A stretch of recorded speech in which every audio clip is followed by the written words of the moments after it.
कहानी है रामपुर गांव की, जहाँ के मर्द महिलाओं को हमेशा नीचा दिखाने की कोशिश में रहते। अरे अभी तक खाना नहीं आया, क्या मुझे एक और शादी करने की जरूरत है? नहीं, लकड़ा मजाक भरा हुआ ब्याह कर रही हो गलो, तो अभी खाना लेके मैं अभी आती हूँ। गांव की पंचायत में भी फैसले हमेशा औरतों के खिलाफ ही रहते। मैं जो फैसला सुनाता हूँ वो भगवान की आज्ञा होती है। इस लड़के ने अपने मन से शादी करके अच्छा नहीं किया। लड़के को घर भेज दो और इसकी शादी इसकी जाति की किसी लड़की से करवा दो, लेकिन ये लड़के इसे तो गांव के बाहर निकाल दो। नहीं नहीं जमींदार साहब, ये क्या बोल रहे हैं? ऐसा नहीं हो सकता। मेरी बेटी मासूम है, इसे अच्छे बुरे की समझ नहीं है। अरे कहाँ जाएगी ये बेचारी? कहाँ जाएगी? इतनी चिंता है तो पूरे परिवार का गांव निकाला कर देते हैं। बेचारे पूरे बसे बसाए परिवार को गांव छोड़ना पड़ता है। चाहे जो हो, अगर बेटियों को कंट्रोल नहीं कर सकते तो गांव में रहने का कोई मतलब नहीं है। यहाँ औरतों को दब कर रहना होगा। कोई भी अपने हिसाब से कुछ नहीं कर सकता, सब ईश्वर की मर्जी से ही होगा। तभी गांव का एक आदमी दौड़ा दौड़ा आता है। सरपंच साहब, जमींदार साहब, वो कालिया है ना, उसकी बेटी पढ़ने के लिए शहर जा रही है। अच्छा, ये कब हो गया? और कालिया की हिम्मत कैसे हो गई ऐसा करने की? लेकर आओ उसे और उसकी बेटी को। बस फिर क्या था, हाजिर हो जाते हैं कालिया और उसकी बेटी सरपंच के सामने। और कालिया, ये क्या सुनने में आ रहा है? बेटी को इंजीनियर बना रहा है तू? और ये बता, गांव में तो स्कूल नहीं है, फिर कहां से इतनी क्लास पास कर गई तेरी बेटी? राधा, जो कि कालिया की बेटी है, उसे लगता है कि सरपंच उसकी तारीफ कर रहे हैं। सरपंच जी, मैंने ऑनलाइन पढ़ाई की है, डिस्टेंस लर्निंग से। सभी में मैंने अच्छे नंबर पाए हैं, जिसे देखते हुए शहर की इंजीनियरिंग कॉलेज में मुझे स्कॉलरशिप मिली है। वाह जी वाह, क्या होती है ये? पहले तो ये बताओ, फिर आगे की बात करते हैं। पूरा गांव राधा की बात सुन रहा था और राधा बोलती जा रही थी। तो ऐसे मैं फ्री में एक अच्छी शिक्षा लेकर गांव में जो कुछ परेशानियां हैं, जैसे बिजली, पानी और इंटरनेट जैसी समस्याओं के लिए काम करूंगी। मैं गांव को शहर से जोड़ने के लिए पुल का निर्माण करवाने का प्रस्ताव रखूंगी। मुझे पूरी उम्मीद है कि जल्द ही हमारा गांव भी तरक्की की राह पर चल पड़ेगा। राधा की बात सुनकर सारे गांव वाले ताली बजाने लगते हैं। सरपंच को समझ नहीं आता कि वो क्या करे। चुप रह नादान लड़की, गांव के खिलाफ जाने के लिए तुझे गांव से बेदखल कर दिया जाएगा, वो भी पूरे परिवार के साथ। और हाँ, अगर ठीक से गांव में रहना चाहती है तो ये पढ़ाई लिखाई छोड़ दे। हम तेरे लिए गांव का कोई होनहार लड़का देखेंगे। तभी गांव का एक आदमी बोल पड़ता है।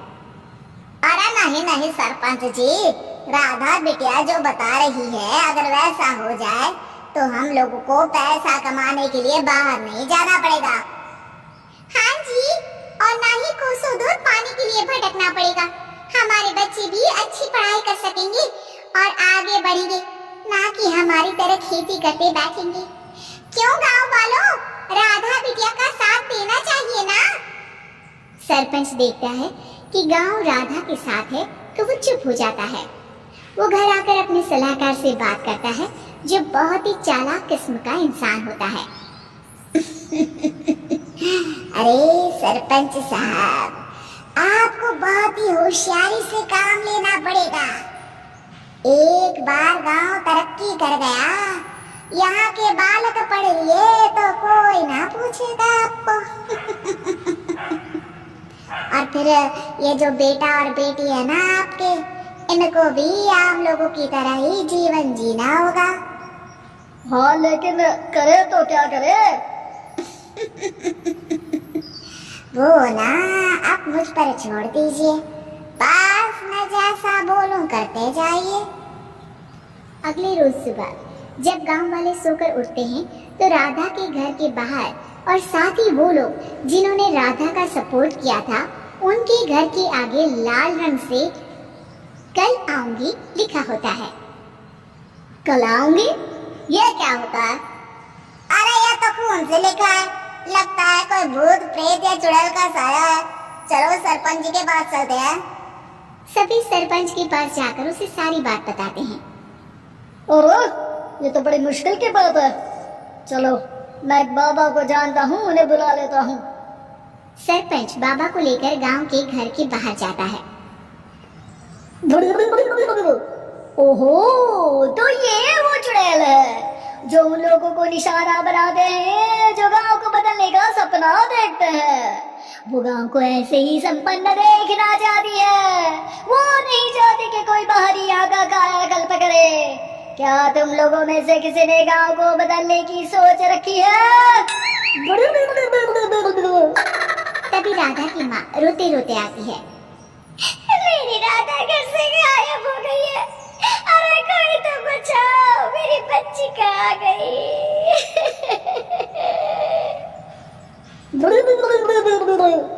ले गई वो चुड़ैल, तेरी बच्ची को ले गई।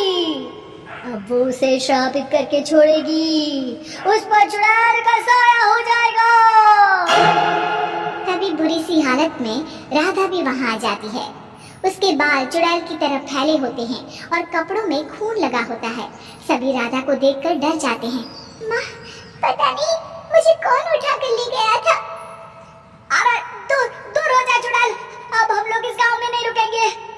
अरे कैसी बातें कर रहे हैं आप? कल तो आप मेरे भरोसे गांव का हुलिया बदलने, अपने बच्चों को पढ़ाने और तरक्की उन्नति की बात कर रहे थे, तो आज क्या हो गया आपको? ये फिर तुम लोगों को बहकाएगी। ये चुड़ैल गांव में आ चुकी है, ऐसे ही ये तुम्हारे घर के बच्चों को भी ले जाएगी।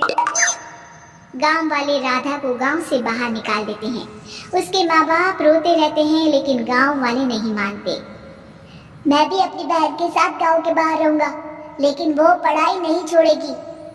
वहीं सरपंच के घर पर सलाहकार कहता है, देखा, सांप भी मर गया और लाठी भी नहीं टूटी। लेकिन अगले ही दिन सरपंच के घर के बाहर भी वही शब्द लिखे होते हैं। और फिर सरपंच की बीवी कहती है, हमारी बेटी को किसी ने अगवा कर लिया है। तभी राधा का भाई वहां आ जाता है। अरे गांव वालों, मैंने सरपंच जी की बेटी को देखा था। वो चुड़ैल उसे उठाकर ले जा रही थी। अरे क्या मजाक कर रहे हो? नहीं नहीं सरपंच जी, आप नहीं जानते। वो चुड़ैल अब आपकी बेटी में आ जाएगी, जैसे राधा के अंदर आ गई थी। तभी सरपंच की बेटी वैसी ही हालत में वहां आती है जैसे राधा आई थी। पापा, पता नहीं कैसे मैं गायब हो गई थी। चुड़ैल, इसके अंदर भी चुड़ैल का साया है, मारो इसे। अरे नहीं नहीं, इसे भी राधा के पास गांव के बाहर ही भेज दो। अरे चुप रहो, मेरी बेटी कहीं नहीं जाएगी और चुड़ैल वुड़ैल कुछ नहीं होता है। अरे कैसे बात कर रहे हो सरपंच जी? आप तो बोल रहे थे कि आपका फैसला भगवान का ज्ञान होता है, तो अपने पर बात आई तो अब आप ऐसे बोल रहे हैं। अरे ना ना ना, आपको अपनी बेटी को त्यागना ही होगा। अरे बुलाओ बाबा को। राधा का भाई बाबा को ले आता है, जिसे अब गांव वालों के डर के कारण सच बोलना पड़ता है। मैं कोई बाबा नहीं हूँ, मैं तो मोची था। ये सलाहकार महोदय ने मुझे कहा था एक्टिंग करने को। वो मुझे पैसे देने वाले हैं। मुझे माफ कर दो। गलती हो गई, मुझे माफ कर दो। तभी वहां राधा आ जाती है। देखा सरपंच जी, जब गांव के बच्चे साक्षर होंगे तो आप जैसे लोगों की चालाकी नहीं चलेगी।